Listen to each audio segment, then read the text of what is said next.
안녕하십니까, 서영건입니다. 자, 오늘은 팀원 열정 고치에 대해서 같이 한번 살펴보도록 이렇게 하겠습니다. 먼저 사례 같이 한번 보시겠습니다. 프로그램 개발 업무를 담당하는 H대리, 우수한 업무 성과에 비해 업무 열의는 다소 부족한 것 같습니다. 그리고 취미 활동과 운동에 관심이 많아서 요즘 스쿠버 다이빙을 배우러 다니고 있습니다. 개인적인 취미 활동을 열심히 하는 모습이 보기 참 좋습니다. 요즘 젊은 친구들 그렇게 열심히 활동하는 거 보기 좋잖아요. 그죠? 네, 그렇습니다.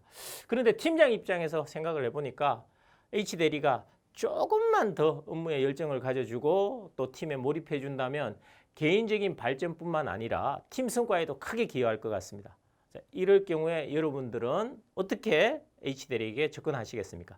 자, 4가지 답변 중에 같이 한번 선택해 보도록 하겠습니다. 자, 첫 번째, H대리에게 이메일을 보내서 업무의 열의를 조금만 더 가져달라고 이렇게 권유합니다. 그리고 두 번째, H대리에게 도전적인 과제를 부여해서 조금 더 적극적인 자세를 가질 수 있도록 유도합니다. 그리고 세 번째, 잘하고 있다고 칭찬하면서 미진한 업무 영역에 대해서는 가이드라인을 조금 제시합니다. 그리고 마지막 네 번째, H대리의 개인 상황에 대해 관심을 보이며 어려운 점은 없는지 물어봅니다. 자, 이 4가지 중에 여러분 선택해 주십시오. 자, 선택하셨죠? 그럼 같이 하나씩 살펴보도록 이렇게 하겠습니다. 자, 우선 역량은 높지만 업무에 대한 열의가 부족한 팀원에게는 명확한 목표 제시와 도전적인 업무를 제공하는 것이 효과적입니다.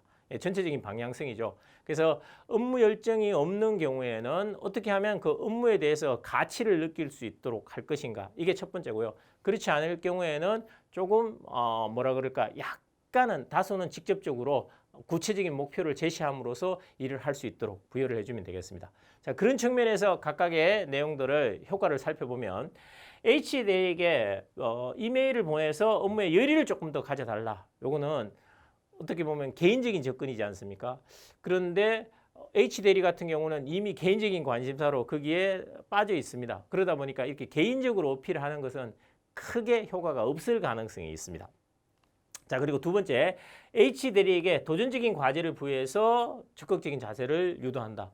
예, 조직 생활할 경우에 위에서 일을 주게 되면 어쨌든 부여받게 되면 해야 되는 경우잖아요. 그죠? 그럴 경우에는 부담감을 가지고 일에 몰입할 수 있습니다. 근데 이럴 때 조금 유의하실 것이, 너무 크게 부담감을 주는 일을 준다든가 또는 너무 큰 과제를 부여할 경우에는 기존에 있던 의욕마저 낮아질 수 있거든요. 그래서 이때는 이 부분을 조금 주의하셔서 개인적인 관심을 해치지 않는 범위 내에서 업무를 조금 더 주신다면 조금 더 동기를 자극할 수 있겠습니다. 그래서 효과적인 방법이 되겠고요.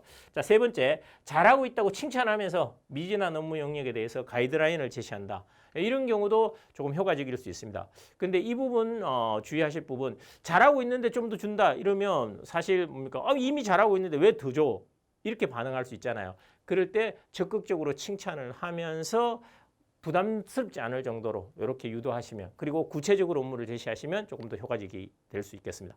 자, 그리고 네 번째, H대리에게 개인 상황에 대해서 관심을 보이면서 조금 어려움은 없는지 물어본다. 이럴 경우에는 뭐 잘 아시는 것처럼 최근에는 사실 다 개인 생활을 존중하잖아요. 그래서 개인적으로 뭔가를 물어보면서 접근한다. 이럴 경우에는 그죠, H대리가 좋게 받아들인다면 조금 더 몰입도가 높아지겠지만 크게 관심 없을 수 있습니다. 자, 이런 부분 착안하셔서 업무 열정을 높일 수 있는데 도움될 만한 연구 자료가 있습니다. 그걸 같이 한번 살펴보도록 하겠습니다.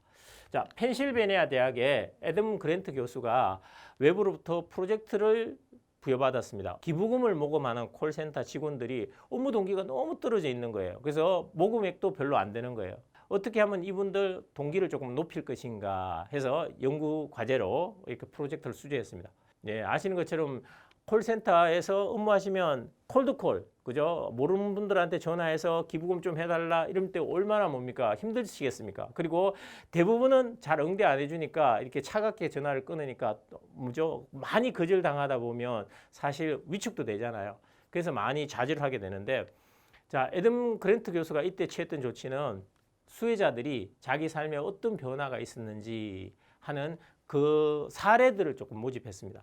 그리고 그 실제 수혜를 받고 많은 변화를 겪으셨던 분들을 직접 콜센터 직원들과 한 5분 정도 만나게도 하고 또는 통화도 하게 해서 실제 콜센터 직원분들이 본인이 모금한 기부금에 대해서 어떻게 사용됐는지, 누구에게 도움이 됐는지, 그리고 그것이 그분들께 어떤 영향을 미쳤는지를 알게 된 거예요.